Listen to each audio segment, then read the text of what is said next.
बिस्मिल्लाहिर्रहमानिर्रहीम।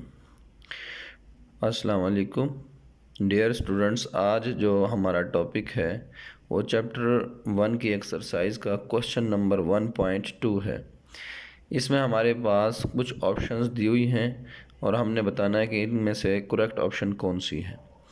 तो पहला एमसीक्यूज़ वो कहता है, बुक पे लिखा हुआ है, फर्स्ट एमसीक्यूज़ पेज नंबर 30 है, विच सॉल्यूशंस आर नॉट, ये वाला एमसीक्यूज़ है, which solutions are not reached through proper algorithm or work planning.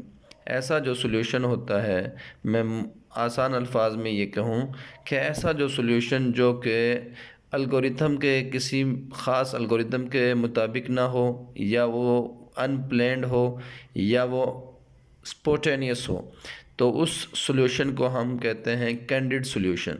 इसकी ऑप्शन हमारे पास 2 होगी। कैंडिड सॉल्यूशन ऐसा सॉल्यूशन होता है जो कि अनप्लैन्ड हो, विदाउट प्लानिंग के हो और स्पोटेनियस हो। दूसरा एमसीक्यूज़ हमारे पास है, dash is a graphical representation of N algorithm. Algorithm is finite set of steps. मैं एल्गोरिदम की डेफिनेशन पहले वाज़ेह कर दूं। Finite set of steps if followed accomplish a specific task. Algorithm किसी भी सॉल्यूशन का फाइनाइट सेट ऑफ स्टेप्स होते हैं, यानी कि इसका स्टार्टिंग पॉइंट भी होता है और बेटा एंडिंग पॉइंट भी होता है। उसको अगर स्टार्टिंग पॉइंट से लेकर एंडिंग पॉइंट तक किसी पिक्टोरियल फॉर्म में या ग्राफिकल रिप्रेजेंटेशन कर दी जाए तो उसको हम कहते हैं फ्लो चार्ट। तो इसकी ऑप्शन हमारे पास दूसरे वाले एमसीक्यूज़ की ऑप्शन फ्लो चार्ट्स होगी। नेक्स्ट हमारे पास जो एमसीक्यूज़ है वो एमसीक्यूज़ 3 है। उसकी स्टेटमेंट लिखिए, which symbols in the flow chart is use to either start or end the flow chart. कौन सा जो सिंबल है जो स्टार्टिंग और एंडिंग के लिए फ्लो चार्ट में यूज़ होता है। इसकी फर्स्ट ऑप्शन है टर्मिनल सिंबल बोलते हैं। इन सिंबल्स की मैं अभी सेपरेट पेज पे इनकी वजाहत करूँगा कि सिंबल्स कौन कौन से होते हैं और किस मकसद के लिए इस्तेमाल होते हैं, क्योंकि आगे क्वेश्चन जो 1.4 है उसमें हमने फ्लो चार्ट्स ड्रा करने हैं, तो इनकी मैं वजाहत करूँगा। लेकिन हम यहाँ पे ये याद रखें कि ऐसा जो सिंबल है ओवल शेप का सिंबल होता है, वही सिंबल स्टार्टिंग पॉइंट को रिप्रेजेंट करता है किसी भी फ्लो चार्ट के। यानी कि अगर एरो की निकल रही होगी तो स्टार्टिंग पॉइंट होगा, अगर एरो की उसके अंदर इन हो रही होगी तो एंडिंग पॉइंट होगा। तो टर्मिनल सिंबल उसको बोलते हैं, स्टार्ट और एंड के लिए ही इस्तेमाल होता है, दोनों के लिए। नेक्स्ट बेटा हमारे पास जो एमसीक्यूज़ 4 है उसकी dash means to test if the required solution is there. इसकी फर्स्ट ऑप्शन है वेरिफिकेशन। वेरिफिकेशन की आप देखेंगे समरी के लास्ट 3 जो पॉइंट्स हैं, लास्ट सेकंड और जो थर्ड वाला पॉइंट है समरी में, पीछे पेज 29 पे दी हुई है समरी, मैं अभी आपको दिखा देता हूँ। तो वहाँ से आप देखेंगे वेरिफिकेशन और वैलिडेशन दोनों का डिफरेंशिएट लिखा हुआ है, तो आपको वो वाजिया हो जाएगा कि वेरिफिकेशन क्या है और वैलिडेशन क्या है। ये देख सकते हैं बेटा आप, मैंने ये कहा था कि हमारे पास ये वैलिडेशन है और ये हमारे पास वेरिफिकेशन है। Validation means to test if the solution is according to given problem. Given problem के मुताबिक अगर आपका जो सॉल्यूशन है उसको टेस्ट किया गया है, उसका मतलब वैलिडेशन होगा। और verification means where the solution is given the required results are not. अगर उसके मुताबिक है या नहीं है उसको क्या कहेंगे, हम वेरिफिकेशन कहेंगे। तो यहाँ से ये एमसीक्यूज़ आपका क्लियर होता है कि वेरिफिकेशन उसकी ऑप्शन होगी। नेक्स्ट हमारे पास एमसीक्यूज़ 5th है बेटा, in a dash error the solution is working but not given required results. ऐसा एरर जिसमें सॉल्यूशन काम कर रहा हो, वर्किंग हो रही हो, एग्जीक्यूशन हुई हो उसकी, लेकिन उसका जो रिज़ल्ट वो हमारी एक्सपेक्टेशंस के मुताबिक ना हो, तो उस एरर को बेटा हम कहेंगे लॉजिकल एरर। ऐसा एरर जब आप लॉजिकल एरर करते हैं उसके दौरान प्रोग्राम की एग्जीक्यूशन स्टॉप नहीं होती, वो एग्जीक्यूशन करता है लेकिन आउटपुट उसकी गलत आती है। यानी कि अगर आपको उसका रिज़ल्ट गलत मिले या आपको ऐसे रिज़ल्ट ना मिले जैसा कि इंस्ट्रक्शंस आपने दी हैं, बाई मिस्टेक हो गई है लॉजिक की, तो उस एरर को हम कहेंगे लॉजिकल एरर। या मैं सिंपल अल्फाज में यहाँ पे कहूँ कि अगर आपने कोई फार्मूला गलत कर दिया है तो उस एरर को लॉजिकल एरर कहा जाएगा। नेक्स्ट बेटा हमारे पास क्वेश्चन है 1.3 फिल इन द ब्लैंक्स हैं। Before problem solving we need to first dash a problem. सबसे पहले वो कहता है जी प्रॉब्लम सॉल्विंग से पहले हमें सबसे पहले प्रॉब्लम को एनालाइज करना होता है। एनालाइज करने में प्रोग्राम एक टेक्निक यूज़ की जाती है, मैं वैसे वाज़े कर रहा हूँ, डिवाइड एंड कन्क्वर कहते हैं उसको, टॉप डाउन डिज़ाइन टेक्निक भी कहा जाता है। इसमें यह किया जाता है कि जो प्रॉब्लम है उसको डिकम्पोज कर दिया जाता है स्मॉल छोटे छोटे पार्ट्स की शक्ल में, फिर उसको सॉल्व किया जाता है। इसको एनालाइज अ प्रॉब्लम भी मैं कह सकता हूँ। तो फर्स्ट डैश अ प्रॉब्लम होगा एनालाइज अ प्रॉब्लम, यानी कि हमने पहले प्रॉब्लम को एनालाइज करना है। दूसरी ऑप्शन है an algorithm produce a defined set of dash.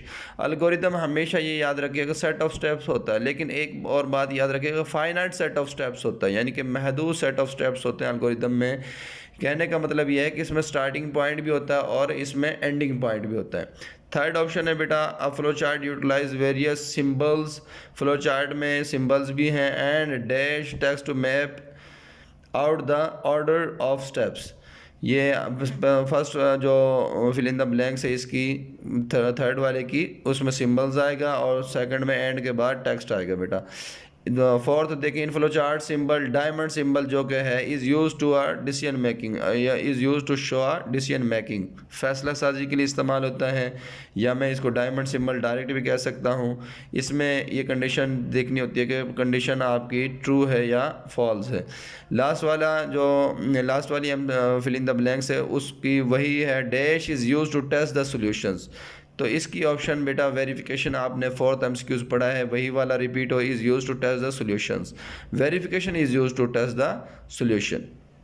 ये आपकी जो है fill in the blanks complete हुई हैं, एमसीक्यूज कंप्लीट हुए हैं।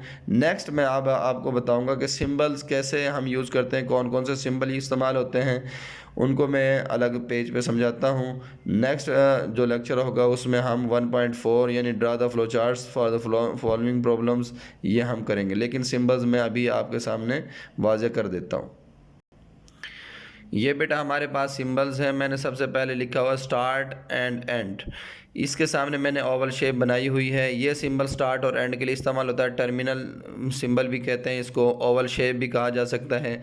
मैंने यहाँ वाज़ह कर दिया है कि स्टार्ट से जब एरो की निकल रही होगी तो स्टार्टिंग पॉइंट होगा किसी भी फ्लो चार्ट का, और अगर एरो उसके अंदर इन हो रही होगी तो एंडिंग पॉइंट होगा उस फ्लो चार्ट का। नेक्स्ट हमारे पास सिंबल है प्रोसेस सिंबल, जिसमें हम फार्मूले वगैरह लिख सकते हैं, प्रोसेस्ड वैल्यूज़ आती हैं। इसमें से बेटा एक लाइन इन होती है, एक लाइन इससे आउट होती है।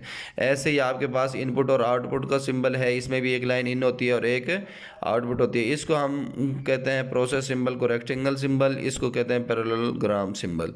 तो नेक्स्ट हमारे पास डिसीजन मेकिंग का जो सिंबल अभी आप डिस्कस कर रहे थे फिल इन द ब्लैंक्स में, डिसीजन मेकिंग का सिंबल यूज़ होता है कि इसमें कंडीशन देखनी है ट्रू है या फॉल्स। ये मैंने बनाई हुई है, दो एरो कीज निकलती हैं, इसमें एक एरो की इन होती है, दो इस वजह से निकलती है कि कंडीशन चेक होगी, अगर कंडीशन ट्रू होगी तो ट्रू की तरफ ये स्टेटमेंट दी होगी इधर इस साइड पे प्रिंट होगा, और अगर कंडीशन फॉल्स होगी तो बेटा लेफ्ट साइड पे चला जाएगा वो नो की तरफ या फॉल्स की तरफ। एक जो सिंबल हमारे पास इंपॉर्टेंट सिंबल है वो हमारे पास ये सर्कल टाइप है, कनेक्टर सिंबल इसको बोलते हैं। ये हमारे पास इसलिए इस्तेमाल होता है कि अगर हमने कोई फ्लो चार्ट्स के पार्ट्स को आपस में कनेक्ट करना हो, यानी कि एक पेज से दूसरे पेज पे कनेक्ट करना हो, तो हम कनेक्टर सिंबल यूज़ करते हैं। उसके अलावा मैं यहाँ पे वाज़ेह कर दूँ कि एक जो सिंबल हमारे पास इस्तेमाल होता है, ये वाला जो सिंबल है बेटा, ये वाला सिंबल, इसको हम कहते हैं ऑफ पेज और ऑन पेज का सिंबल बोलते हैं इस सिंबल को। तो इसको भी हम यूज़ कर सकते हैं। ये एक्स्ट्रा मैंने बताया है आपका सिंबल है जो। उसके अलावा फ्लो लाइंस अलग से नहीं बताई गई। फ्लो लाइंस आपकी जो इस्तेमाल होती हैं लेफ़्ट टू राइट और अप टू डाउन एंड आप इस्तेमाल कर सकते हैं फ़्लो लाइंस को। फ़्लो लाइंस इन सिंबल्स में ही यूज़ होती हैं। कितनी यूज़ होती हैं इस बात का भी ख्याल रखा जाता है कि स्टार्टिंग पॉइंट है, जैसे अब उससे एक लाइन निकलती है उसमें इन नहीं होती, एंडिंग पॉइंट में इन होती है, उससे कोई लाइन बाहर नहीं आती है। इस प्रोसेस सिंबल उसमें लाइन इन होती है, एक आउट होती है, ऐसे इनपुट आउटपुट सिंबल। इन इंस्ट्रक्शंस को हम अपने जहन में रखते हुए नेक्स्ट इंशाल्लाह फ्लो चार्ट बनाएंगे। नेक्स्ट हमारा लेक्चर उसी आखिरी क्वेश्चन होगा 1.4 होगा, उसको हम इंशाल्लाह सॉल्व करेंगे विद फ्लो चार्ट्स।